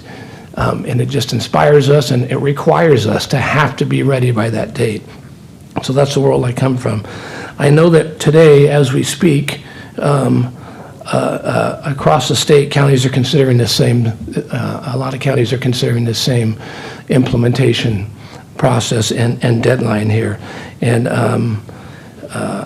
I know actually that I think San Francisco, City County in San Francisco and San Luis Obispo are going to implement as of January 1. So just in a month here, they're going to go ahead and start and implement as of that date. And I get it, there's a lot of concern regarding funding, a lot of concern regarding funding, just like there was for the CARES Act, right? There was always concern about funding. What are we going to do with this thing? But there is funding. I think the cavalry is coming out there in the form of Prop 1, which is coming on the ballot, I think, March 1, or whatever the election is in March. Prop 1 is going to be the potential for a lot of funding. I know there's a bond in there, a $6 billion bond. I know it's going to go towards beds, treatment beds. I can't imagine that not passing in the state, looking at the state of affairs here in California right now. But that's an opportunity for funding, too, that'll help us here. So when you look back at the CARES Act, that was signed September 14th, 2022. I was at the signing over in San Jose when, I don't agree with a whole lot of the governor does, but I was happy to shake his hand and be there when we got that put in place. And as a pilot county, we were, September 14th is when that was signed. Went live October 1, a year later, right? And it forced us to move and make these things happen. I think we need to do the same thing with this. And I would propose that this board set a date rather than wait till the last date of January of 2026. I would propose we set a date a year from now. I would say December 1st, that we shoot for that date to implement this thing, just like we did for the CARES Act. We have teams in place, right? We've been meeting monthly for the CARES Act, and we've got all the players there in those meetings that we're going to need for the same thing to do, and I don't know why we couldn't continue with this team that we have in place, and it just forces us to get this thing started. Again, I know there's a lot of uncertainty, but I look at this as a godsend, and I think that the effect of this is gonna. We're talking about saving lives, right? And the sooner we can put this in place, as hard as it's going to be for us to do it, I can't think of a better way for us to spend our time and our resources than to try to get this thing up and running as quickly as possible. And I think the way we do that, the way we force ourselves to do that, is to give ourselves a date. And instead of picking the last date, I would encourage this board to, I appreciate your recommendation, but I would encourage this board to pick a date of December 1, 2024, that we need to have this thing up and running and ready to go. And I know it's going to be a work in process, just like the CARES Act is. We're making this up as we go, right? We're all these concerns, Dr. Moore, that you have there. We all have those, but the whole state has that. And I think we really need to pick a date sooner, and I would ask that this board consider December 1 as a date for us to get started on this process and make sure that we can be up and running by that date. Thank you, Supervisor Boudreau. As a point of information, I just want to point out that a couple of things. One, you mentioned San Francisco and San Luis Obispo. Those are the only two counties that elected to go for various reasons that we're not going to get into today, but 56 counties out of the 58 are going to the boards asking for delayed to January 2026, out of which 28 have already completed that board process. There's a large number going through the boards today and next week. I think that from the way that we approach any type of initiative here, we approach it from a perspective of opportunity comes, we're going to act, but we're not going to react, because reacting would be as such that put us in a position of not being prepared properly to do something. It's almost like a surgeon sees a new tool that says, I am excited about this, I'm going to use it tomorrow or in a week, but it's going to take a lot of processes for that surgeon to do that, right? So we really want the opportunity to engage all the partners and put an infrastructure that would be properly operational in all those sectors, and come back and our commitment is to implement it the soonest that we can. So we're not going to sit and wait till January 1st, 2026, but I can on the same token tell you that we're not in a position to commit to a year from today, as we're sitting here, because we haven't even met with our partners to see what are some of the challenges that they face and how long they're going to need. So I think, with all due respect, I just want to ask the board if the board would approve our requests and recommendations. Our commitment is to do this as soon as we can and as soon as the partners are on board. Again, because we see this as another tool. We believe that every tool that we are given are used in a different way for our community, and definitely one of the things that we always look at is how else can we help our community. I'm right up with you. When I drive and see people on the streets, and I'm like, okay, what is it that we can do? Which tool can we use to help these individuals? So our commitment is there.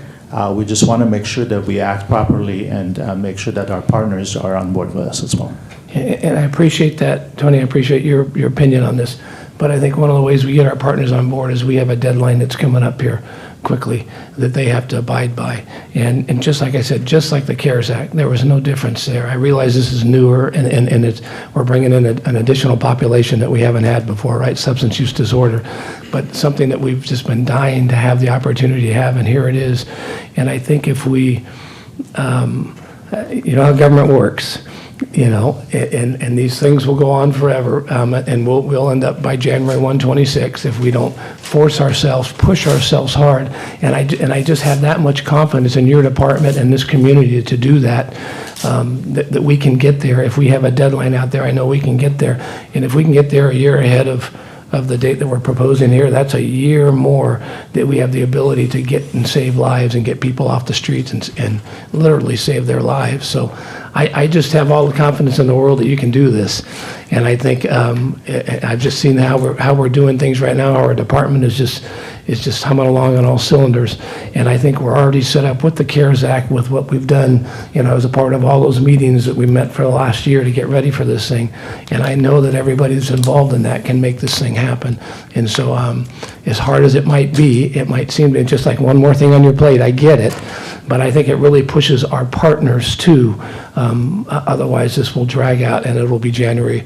Knowing what I know as how government works, not to beat government up, and sometimes it's great government works slow, you're right, but there's other situations where lives are at stake here, and I think that's what we're talking about.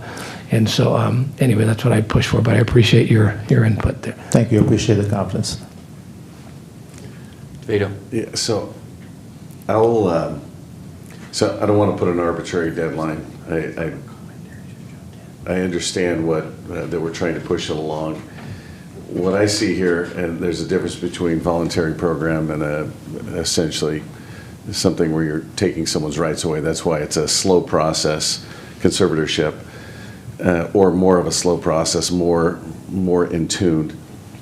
This reminds me of every time we talk about eminent domain, right? And how long it takes us to go through the process to make sure we do it right.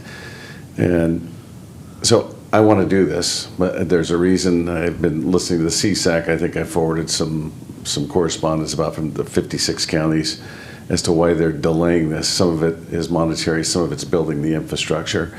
I agree with Supervisor Withrow, we need to do this as soon as we can, but I don't like an arbitrary deadline to force you to do something because you're still trying to deal with care court as it stands right now. And if this works, because you sit on mental health board and no one can push them harder than on the mental health board. But again, trying to say December, I think that would be a goal, but I just can't go with an arbitrary because it's going to be very complicated. Obviously, we can see it's been very complicated, but the board wants us to move as fast as possible, and logically. So that's kind of my thought. Anyone else before we go out to public? I'm just going to add one more thing, and Go ahead, I agree with everything you said. I just know that the CARES Act would not be up and running right now if we hadn't had an October 1 deadline, that we would still be working on it if it wasn't for that date certain that we had to go live. So, Bob? Yeah, I don't think anything stops us from shooting for that December 1st, 2024. And if we're not there, we can just extend it maybe a little further, maybe another month or two, if that's appropriate. But yeah, let's set a date earlier. There's nothing wrong for reaching that, if we can do that. And if we're not quite ready yet, then let's extend it another month or two. Okay, so my argument would be, then let's set it 8 months from now rather than a year from now. Why a year? We should be hearing this from the experts in the room, giving us the earliest date they think they can make it, rather than us telling them. Again, I know that we're willing to extend it, but that's why for me, it's an arbitrary date, December 1st, or January 1st, or February 1st. I think you heard we want this as soon as possible, because the one thing that is the most compelling argument is people are going to die. We know the 150 people that didn't get off the street that were originally on our CARES team list. The list is a lot shorter now, and not because they've gotten treatment, because it took so long to get to them that people are perishing. So the faster we get there, we understand is better. But again, without the infrastructure being built, I don't know. I think we're just shooting for an arbitrary date. And Mr. Chairman, if I may just add a point of information again, is that I agree with Supervisor Woodrow that we implemented CARE Act. CARE Act was really solely riding on mostly county partners and the courts. There's not a lot of infrastructure. We really try to expand our existing infrastructures to be able to hit the date. Here we have multiple providers, we have multiple partners that they're not even at the table to say their piece today. And so what I can tell you though, based on my 19 years in the hospital system, what will happen with this if we do something prematurely without infrastructure, our local EDs will get impacted severely, which when we're talking about saving lives, we're gonna have people in beds in the emergency rooms where they're gonna be taking beds of sicker people who need to receive an emergency treatment, but their hospital beds, the emergency rooms are impacted. So I think there's a balance. Who is the sickest? And that individual who is going to come to an emergency room and needs a bed, how are they going to receive that? So we just kind of have to look at all the aspects. And I unfortunately didn't ask our hospital partners to come here. But what I can tell you is that they are fully supportive of expanding up to that date, and we work on a strategic plan that we can then implement sooner if we can. So that's, it's a pleasure of the board, whatever you guys decide. But what I can tell you is that we will have challenges, and also I'd like to defer to the county council if the way that the act is written, can those dates be amended and extended again on and on, or really does it say to January 26th this time? So thank you. And I would just add, just kind of a rebuttal to that, is I think our hospitals are already overwhelmed. We hear from them all the time about the problems. And here we have a solution. I know it would require them to be partners in this thing, but they would just temporarily have beds where we would then be able to get these individuals out of there and into treatment beds. So I would argue, and we have been over the last 7 years, just hearing from how our hospitals are overwhelmed with these individuals on a nightly basis.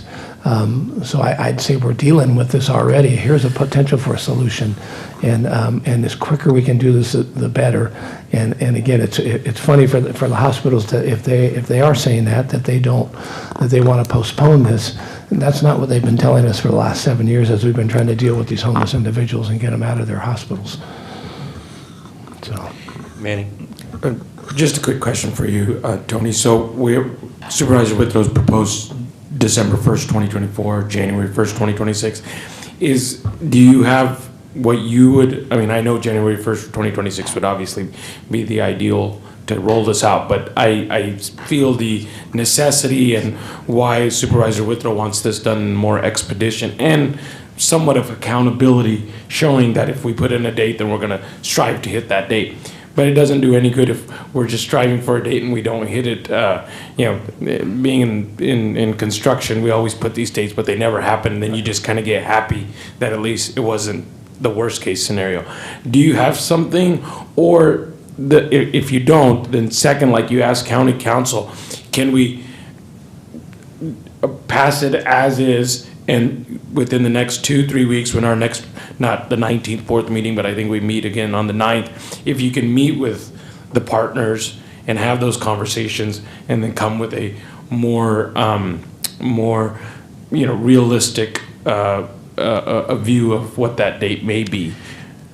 Absolutely, Supervisor Guerrero. I think that we can definitely do that. I don't think we would be able to deliver that type of information in a few weeks, given that we're walking on holidays coming up and everything else, and all the partners are going to have to be approached. So, if we were going to do that, definitely we can come back and provide a report of what the projections are, maybe sometime at the end of January. That may be more realistic time where we could actually engage these individuals at our initial meetings.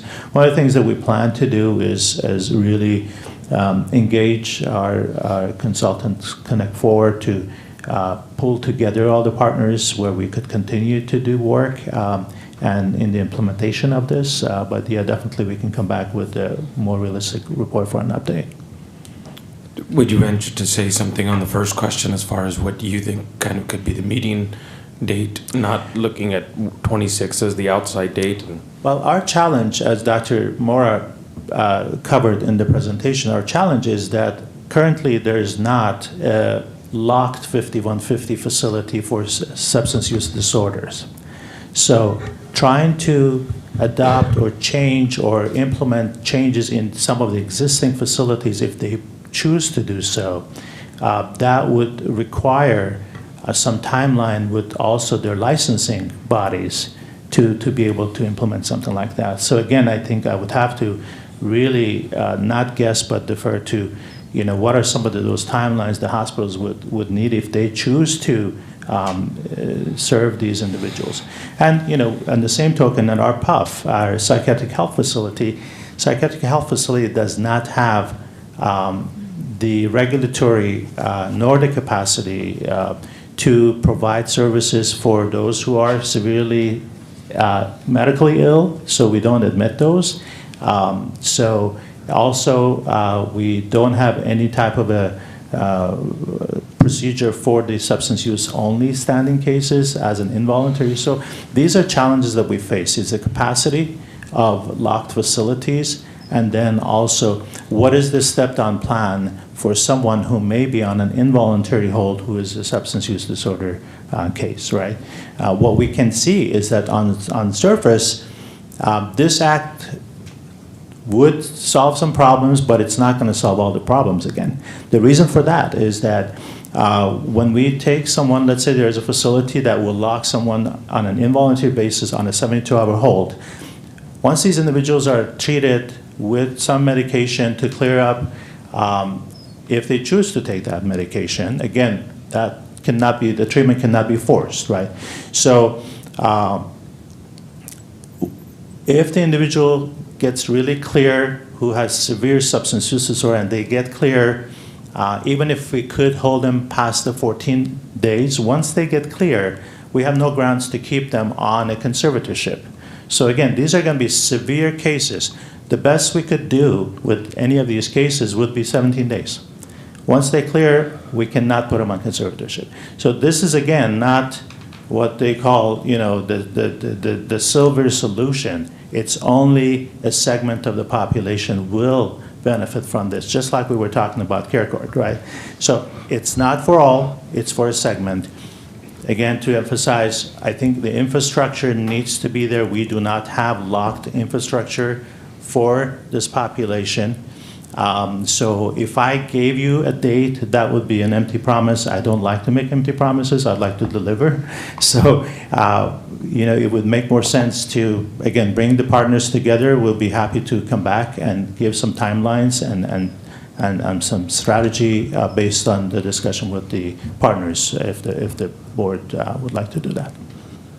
So Tony, the 17 days you're saying as a result of SB 43, that's just until the conservatorship is ordered by a judge, right? No, so basically on an involuntary hold, the initial hold is under section 5150. That gives us 72 hours to treat individuals, right, up to 72 hours, right, not 72. Then 5250 is 14 days. Up to right. 14 days. Right. So if the individual clears during the 72 hours, anytime sooner than the 72 or anytime sooner than the 14 days ending, we would not be able to legally hold that individual, just like we're not able to do that with individuals who have severe mental illness. If they clear, they get better and they stop drinking and taking drugs. Well, while they're there, they're not going to be drinking. Right, They'll be given medication for, preventing any kind of symptoms as a result of not using. But once they are clear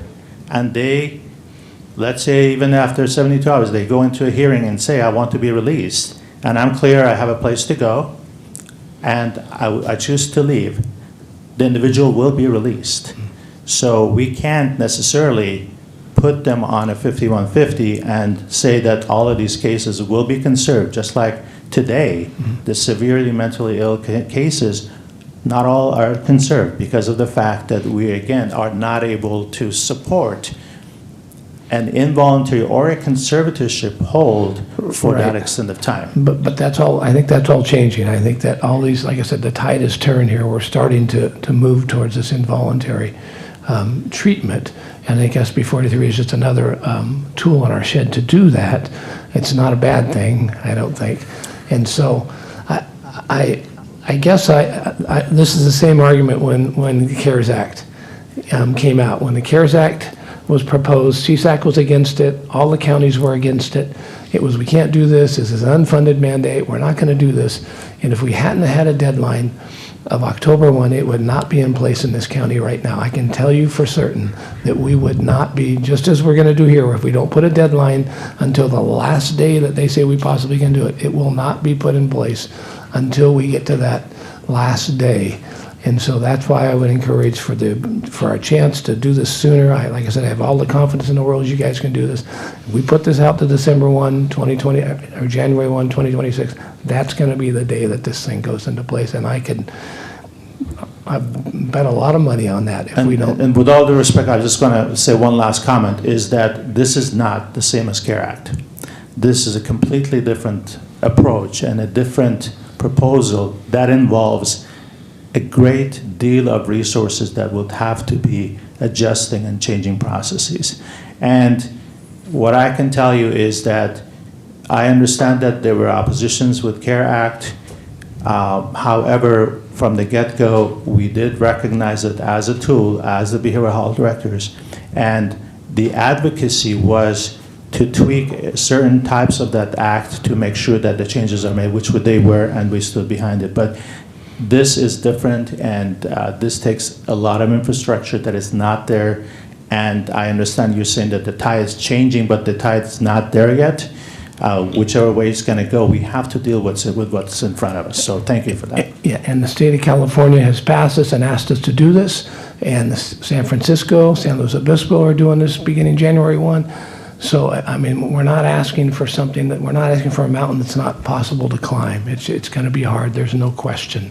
But again, if we don't push ourselves on this thing, it's just, we're going to wait 2 years before it happens. Okay, we'll stop right there. And I do tend to subscribe to my colleagues' rationale in setting a benchmark, setting a goal, trying to achieve that goal. But at the same time, Mr. Vartan, I don't want to set yourself up for failure and your department up for failure and unrealistic expectations. Do you think it is all reasonable to maybe come back to the board, let's say hypothetically on January 30th, and update us, that's the last meeting of January, update us a realistic timeline of when you can have this implemented, and then maybe then we can set a goal date moving forward? Is that at all a possibility? Definitely we can do that. Just want to caution the board that if the board does not take a stand today on this item, any individual who has a 5150 authority will be able to write a 5150 on these populations that we described, and we would not be able to do anything about that. So, I think my recommendation, as Supervisor Graywall mentioned, was maybe taking the recommendations, and then we come back with the report. And that's, I guess, the compromise here is Supervisor Graywall's pathway forward is you guys come back on the 3rd. We approve this today, and then you come back on January 30th. Again, that's over a month from now, and you can give us a specific timeline moving forward. Because again, I do subscribe to my colleagues' rationale that we do need a benchmark. We need to set a goal. That way we hold everyone accountable and also can have the most viable success in getting out in front of this severe issue. But do you think January 30th you can come back? We'll approve this today potentially. January 30th come back and we have a clear pathway forward. Yeah, we will go ahead and engage our partners and come back with the report based on that engagement. Okay, all right. If there's no further comments, we'll go ahead and open this up to the public. Yes, Mr. Morrow?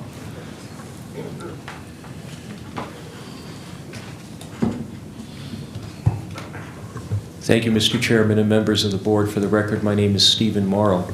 A couple of things that I haven't heard in this discussion, and first off, I'm for helping these people as much as we can, and riding around the county, there's a lot of people out there who need help. But one thing we also have to consider in any time frame for implementation is where are these people going to be treated at? Are we going to put them in one of our local hospitals? Are we going to expand the Stanislaus Recovery Center on Richland Avenue? We have to think about where are these folks going to go. Second thing is, once the treatment period is over, and as was mentioned here, they're in the facility, so they're not taking drugs, they're taking their medication, they're not drinking. They get out on the street. Do we have a provision that how we're going to provide some type of follow-up care? Otherwise, we know that if we put 100 people back out on the street after the program, some percentage of them are going to regress, stop taking their meds, start taking drugs again, and then we're right back to where we're started. And all of that has to be factored in setting any type of a deadline, whether it's January 1st, December 1st, or what San Luis Obispo and San Francisco are doing, they're going to start in January. So we need to throw all of that into the pot to consider that when we have this follow-up meeting. Thank you very much. Thank you, Mr. Morrow. Anyone else from the public wish to comment? Okay, seeing none, we'll go ahead and bring it back to the board for further discussion or action. So then, if we're not going to pick a date, then, because it kind of seems like maybe that's the way it's going, we're not going to get December 1 as the date, then what we're saying is that Tony would come back on the meeting of January 30th and give us a date at that time, or recommend a date at that time. Is that correct? Is that what we're? I believe I understood that we come up with a response of where the partners feel this is going to go and what's the realistic timeline that they can implement. So we're not going to give a date then at that point? Well, I would like to set a date by January 30th, 2024. So regardless, that is when I would feel comfortable giving a date, a deadline. I would like Mr. Vartan to kind of do some legwork, meet with those medical partners, make sure that the infrastructure is secure, and then at the January 30th, 2024 meeting, we can consider setting a date, a timeline. And maybe it's, we'll be up and running by January 30th, 2025. Maybe that's the goal. Okay, as long as, yeah. That was my intent as well. And I think after talking with the partners, maybe we still decide it's December 21st, 2024. Sure.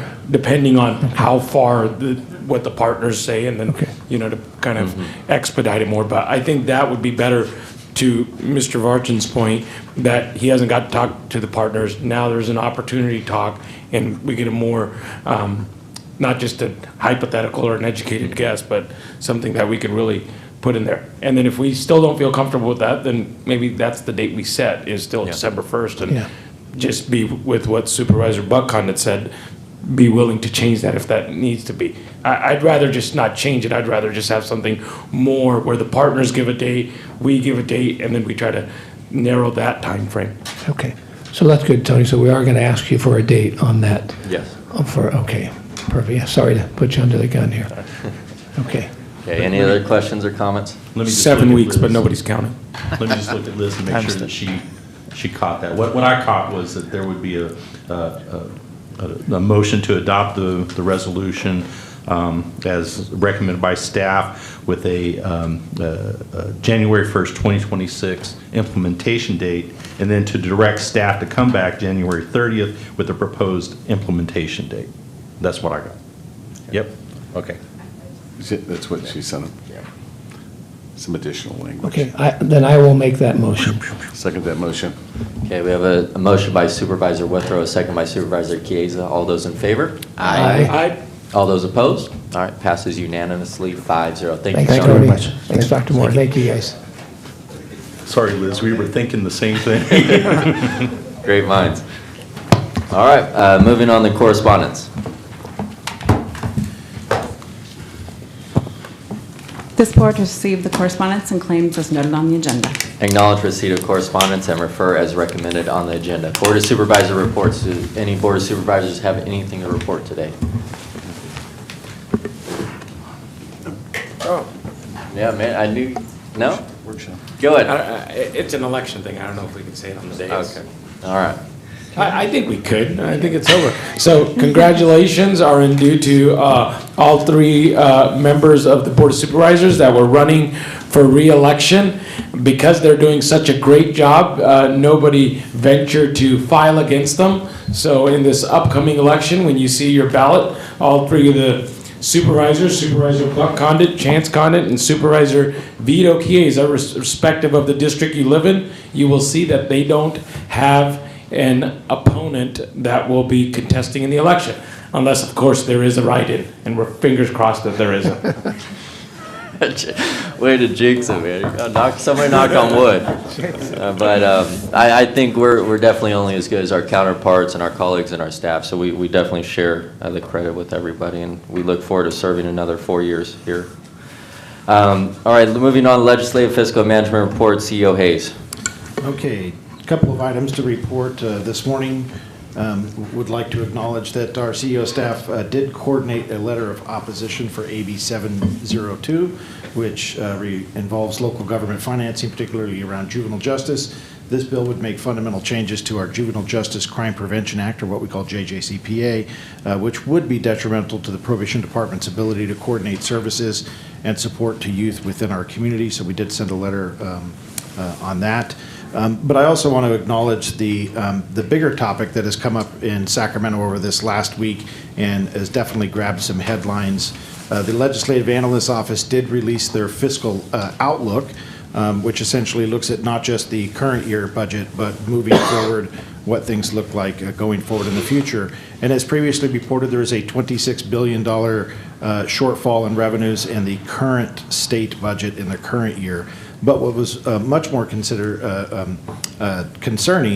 released in this report, is that next year's state budget has a $68 billion shortfall. So the Legislative Analyst's Office does suggest some fixes in the current year. I've spoken with some of the budget folks who work up in Sacramento, and they seem to feel like, yes, there's some things that they can do. However, a $68 billion shortfall in the upcoming year is definitely in the category of a daunting task in Sacramento. And I did ask our staff to take a look at that and just give us a perspective of what would that mean, like on a percentage basis to scale in our community. So that $68 billion represents about 30% of the state's current general fund budget. And if we had that same budget deficit here in Stanislaus County, I would be coming to you to try to close a $157 million budget deficit. So that's what the state's going to be trying to do over the course of the next year. And of course, there's a lot of one-time funding that's programmed in the state budget that, may not repeat itself and so forth. But I think everybody involved expects that to have significant ramifications, not just in Sacramento, but also at the local level. So I wanted to make sure we reported out that analysis, and of course, we'll keep you up to date as we move forward. Jody, if you came to us here with that kind of budget deficit, you'd probably be leaving this county. It'd be on my way out. We all would. We'd all be making a run for it. I don't think we're running unopposed in that scenario. So, announcement, Mr. Hayes. Yeah, so I would like to announce, and we're always excited to announce our Stanislaus County Board of Supervisors workshops. We try to do these at least once or twice per year. We have an upcoming board workshop on Thursday, December 14th at 8:45 a.m. at Camp Taylor. Camp Taylor is located at 8224 West Grayson Road in Modesto. And if you have any questions about that, feel free to reach out to us. We do post an agenda for it. Those agendas are generally very open in terms of us just providing informational items to our board about budget planning, strategic planning, input, and so forth. And we just look to our board to help us shape how we administer the organization on some of those types of topics around budget, performance outcomes, information technology systems, our HR programs, and so forth. So those will be the kinds of things that you could expect us to talk about at our upcoming workshop. Awesome. And I wanted to mention that Mr. Klein is here from Congressman Dewey's office. I'm sorry that I missed you but since we're in the announcement portion, I'll go ahead and allow an announcement from the Congressman's office. Make it a quick one. Thank you, Mr. Chairman, members of the board, county staff, community. Thank you, Gavin Klein, Congressman Duarte's office. Just want to give you a quick update on a bill that the Congressman has introduced. Congressman Duarte proudly introduced the Professional Growth and Retention Act by investing in the skills and development of our existing workers. We're not only enhancing the competitiveness of our business, but also ensure the sustained growth of our local communities. Currently, the local workforce boards are limited to only using 20% of their adult and dislocated worker allocation funds for incumbent worker training. The important piece of legislation allocates for the incumbent worker training from 20 to 40%. It's a forward-looking approach for the workforce development, especially in rural communities. By allowing local employers to retain and train local workforce, we can create more prosperity and opportunity in places that need it the most. A bill that Congressman Duarte has co-sponsored is House Resolution 5790. It's prioritizing offensive agricultural disputes and enforcement act. This bill establishes a joint task force with the U.S. Trade Representative and the U.S. Department of Agriculture to address foreign agricultural policies that hurt American farmers and agricultural exporters like those here in the Central Valley. Through the Central Valley, through the World Trade Organization. And I want to thank Supervisor Chiesa for the great town hall we had on Friday. It was a great opportunity for elected officials in the community to come together and engage in a great discussion. So thank you all for your time. Awesome. Thank you, Gavin. All right, we have closed session today. Yes, we have closed session this morning. The first one, the conference with legal counsel, existing litigation pursuant to Government Code Section 54956.9, Subdivision D1. The case of People versus Yacela Madrigal and Anna Maria Madrigal. We will ask that the board continue that to the next board meeting. The second one, the conference with legal counsel, initiation of litigation pursuant to Government Code Section 54956.9, Subdivision D4. One case there. We do not expect a report out on that one. And with that, it'd be appropriate for public comment. Any members of the public wish to comment? Okay, seeing none, I want to thank Deputy Gingrich for looking over us here today, and we will adjourn this meeting at 11:08.